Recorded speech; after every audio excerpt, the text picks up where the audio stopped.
Nos encontramos en el Hotel Misión San Felipe del Agua. El día de hoy nos acompaña la contadora pública Cecilia Pérez Cano. Ella es administradora general de MRCI. El licenciado José Antonio Pérez Ramos, socio director de MRCI. El porqué de su visita en esta entrevista es justamente para hablarnos acerca del tema tributario.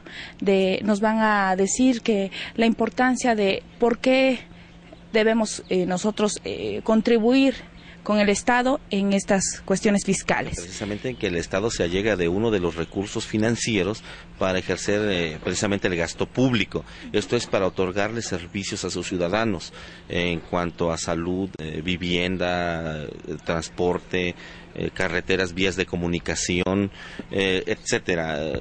Lo importante o lo ideal es que todo Estado tenga un mecanismo de obtención de ingresos. Esta obtención de ingresos pueden ser en vía propia o vía indirecta. En vía propia pues tiene recursos naturales, también la contribución propia que hacen sus ciudadanos en participar en sus ganancias al Estado, precisamente de un porcentaje de esas ganancias, como el ejemplo del impuesto sobre la renta, actualmente el IETU, o el impuesto al valor agregado, que será un impuesto indirecto, que del consumo que realizan los ciudadanos de este país, ese dinero lo recauda el país, el Estado, y ejerce el gasto público.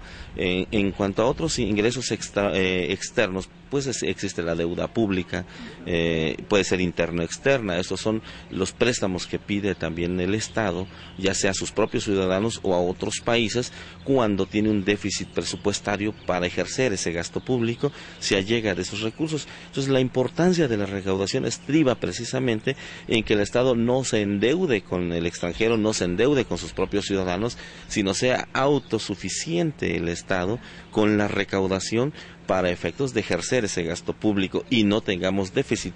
En nuestro país obviamente tenemos un déficit presupuestario enorme, toda vez que la recaudación es muy baja, porque no existe una cultura del pago del tributo.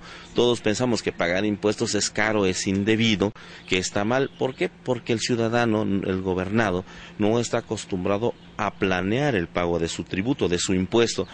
El empresario piensa que planear el pago de su impuesto es dejar de pagar el impuesto, y no es cierto. El hacer una planeación fiscal, una estrategia fiscal, implica que el empresario va a pagar correctamente sus impuestos dentro de un marco jurídico correctamente, no dejar de pagarlos, es pagar correctamente el impuesto, porque si no caeríamos en un concepto de una verdadera simulación o en un engaño, en una falacia. Otro de los problemas es el desconocimiento de los procesos que necesitan llevar ellos para poder pagar impuestos. ¿Son muy complicados? No sé hasta dónde sean complicados, porque cada quien ya se supone debería conocer. Lamentablemente a veces llegan a la Cámara de Diputados o son elegidos por nosotros, personas quizás que no tienen el perfil adecuado quizás para estar ahí, no conocen mucho de la materia, no sé, yo siento que ya aquí habría que hacer un análisis muy profundo y ver que realmente la gente que sea ahora sí que electa para estar dentro de la Cámara, dentro de ser parte de el grupo de diputados que son quienes hacen las leyes, pues antes que nada ver su perfil, si realmente reúnen, ¿no? Yo creo que desde ahí o más... Cualquier persona común no podría pagar sus impuestos. Mira, tan es complejo que hay una carrera de contaduría pública y se elevó al nivel de licenciatura. Hay una especialidad en impuestos, en fiscal. Hay una maestría en fiscal. Hay un doctorado en fiscal. Entonces, imagínate, ¿para qué quieres doctorados, maestrías, si el impuesto sería sencillo? O sea, ¿para qué quieres especialistas? ¿Para qué quieres contadores si fuese fácil el pago del impuesto? Es tan complejo el pago del impuesto que ni la autoridad hacendaria ni el gobernado saben cómo pagarlo, ni cómo cobrarlo y otro cómo pagarlo. Están tan en conflicto, tan encontrado, tan enconado está el pago del tributo, que hasta la Suprema Corte tiene que intervenir y decidir qué dice la ley.